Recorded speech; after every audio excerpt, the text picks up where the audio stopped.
So, prepared na naman tayo guys. Papasok na naman tayo ngayon. Prepared lang tayo ng baon, no? Yun, day 3. Kalakal. Tuloy pa rin sa Kalakal, no? Kahit konti lang yung nalikom natin. Pero maraming mga babait na mga tropa nating butcher. Yun, shoutout pala sa mga butcher natin. Yung isa dyan na nakalikom din siya since dumating siya dito. Nakabundok na yung kalakal niya sa kwarto. Yun. Iaano daw niya sa atin. Pero nag-wonder siya kung mapupunta ba talaga yung kalakal doon sa nangangailangan dyan sa Cebu. Pero sinabi ko sa kanya, huwag kang mag-alala kasi may kilala tayong mga bababait ng social worker. Yun, mga kasama nilang house parent, mga mababait, masisipag. O yun,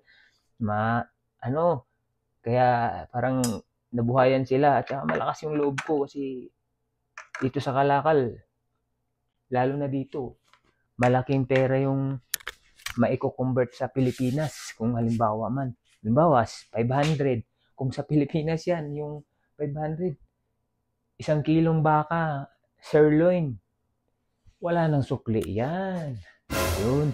Pero dito, yung $500, kung i-convert sa Pilipinas, 20k na yan, mga par. Yun.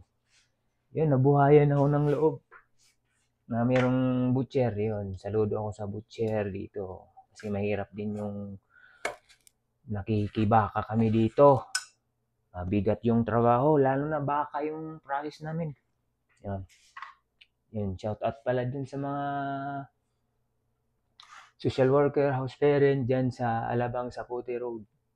Heavenful Children. Tahimik kayo ha. Walang solicit sa December.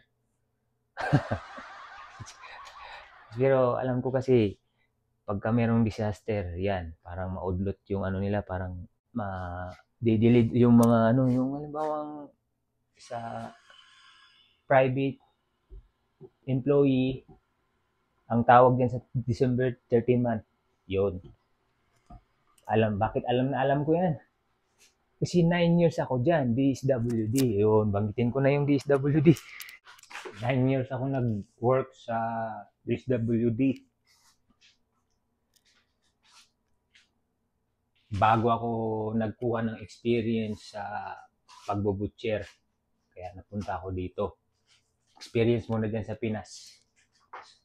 4 years and 6 months bago ako napunta dito sa abroad. So, yun muna guys. Until my next video.